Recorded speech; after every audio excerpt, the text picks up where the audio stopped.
Now I invite Dr. Neethu Mohan. She's the Senior Consultant and Head of the Department of Glaucoma in Aravind Eye Care System, Chennai, to talk on potential mimickers of glaucoma. Thank you, Nina, for the opportunity to be here in KSOS and the chance to meet up with old friends and most respected teachers here. That was a fantastic collection of cases that we saw there, beautifully documented. So I'll be talking about potential mimickers of glaucoma. So we will discuss this under two headings. One is the open-angle glaucomas, where, as you know, a diagnosis of glaucoma is made by the characteristic appearance of the disc and the field changes that you are going to see. So a number of conditions which can cause similar changes to the disc or RNFL or the fields can be confused with glaucoma. With open-angle glaucomas, what you are most concerned about is about missing a diagnosis which is a neuro-ophthalmological cause for cupping. So we'll discuss this, and then we'll also cover congenital conditions, retinal diseases, some others like high myopes, disc size asymmetry, and toxic neuropathies. Angle closure glaucomas, mimics of angle closure glaucoma, though not so common, these patients are acutely symptomatic and you are pressed to make a diagnosis immediately and to go on with the treatment. So we'll discuss a few of these two. So coming to mimickers of open-angle glaucoma, neuro-ophthalmological disorders, this is a 82-year-old gentleman on follow-up with us for past 6 to 7 years. He's a known case of primary open-angle glaucoma. Over a period of 7 years, we have stepped up the anti-glaucoma medications. He's on 3 medications currently. And these are his fields over the years. You can see his fields were relatively stable over the years. And here on the 5th field, we see what was at that point of time diagnosed as progression in the field defects, and anti-glaucoma medications were stepped up. But then 3 months later, when we repeated a field, this seemed to look more like a vertical hemianopia now. So this made the consultant ask for further investigations, and the MRI at that point of time showed an old right PCA tertiary infarct, which was probably missed earlier. So what are the points that tells you that this is not glaucoma? You have to pursue this further and look for another cause. Most importantly would be the history. When there is a sudden onset visual loss or when there are other symptomatology which suggests a neurologic pathology, you have to pursue it further. A young patient with normal intraocular pressures is not glaucoma unless all other diagnoses are ruled out. In a young patient diagnosed as NTG, a diurnal variation neuroimaging is a must. And even if a diagnosis of glaucoma is made, this patient should undergo sleep study, ocular blood flow analysis, and carotid Doppler to rule out the risk factors for NTG in young patients. A drop in visual acuity and color vision points to a diagnosis which is away from glaucoma. Please pick up the pen torch, look at the pupil. A relative efferent pupillary defect that does not correspond to the amount of cupping that is expected in glaucoma points to a diagnosis which is something else. The classical teaching of pallor more than cupping still holds good.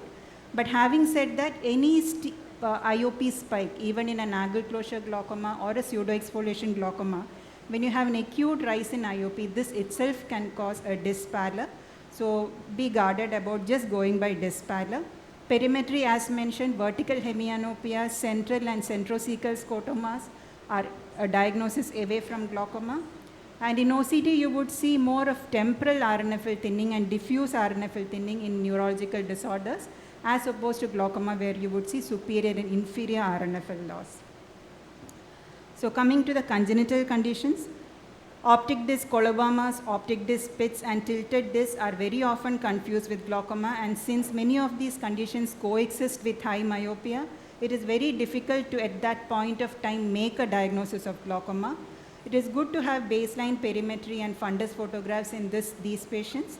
OCT RNFL whenever it is possible to get a good image, and follow these patients over time to just prove that these changes are not progressing over time, or in many cases the conditions may just coexist. Glaucoma and an optic disc pit can coexist. So this is one patient on follow-up with us for a long time. She had superior segmental optic nerve hypoplasia or the topless disc syndrome, characteristic superior disc pallor, superior peripapillary scleral halo. You can see these diffuse RNFL defects superiorly. which was this corresponding changes in OCT RNFL, and we have a perfect field which corresponds to the OCT with an inferior altitudinal field effect. And we were following her up over a period of time, and then due to COVID, she was lost to follow-up for 2 years. And then when she came back, we were surprised to see a drastic progression in fields over a period of 2 years. And then apparently SSOH is also a risk factor for normal tension glaucoma in young patients. The impaired retinal development during fetal period might cause vulnerabilities to the optic disc and retina, which predisposes these patients to NTG. So currently she has been started on an anti-glaucoma medication, even though her diurnal variation and IOP were also normal. Morning glory anomaly is not very often missed since this characteristic disc appearance is striking, but these patients need neuroimaging to rule out the systemic associations.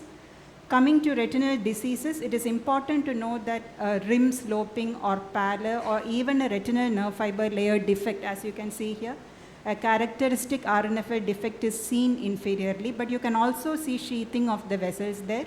This is an old retinal vein occlusion, a branch retinal vein occlusion which has been lasered. So any pathology which causes a ganglion cell loss will also cause an RNFL defect or even rim sloping and pallor. So in the presence of a coexisting pathology, it is good to have baseline investigations and follow these patients up over a period of time, especially if the intraocular pressure is normal, rather than brand them as glaucoma. Coming to other disorders, disc size asymmetry is one of the commonest reasons why a patient gets branded as a glaucoma suspect in spite of a normal perimetry and OCT. So when you see a patient with a normal intraocular pressure, normal OCT and normal perimetry, go back and look at the disc size, because this is something we don't always look at. We always look at the rim and sloping and focal defects, but disc size is something we tend to miss in a routine practice. Axial myopia itself is a risk factor for primary open-angle glaucoma. Perimetry is fraught with many artifacts because of the enlarged blind spots, and arcuate scotomas can be present even in tilted disc. OCT in these patients, again, it is quite difficult to get a good OCT image in these patients. And even when you get a good OCT image, as you can see in this patient, you can see there is a temporal shifting of the retinal nerve fiber layer peaks.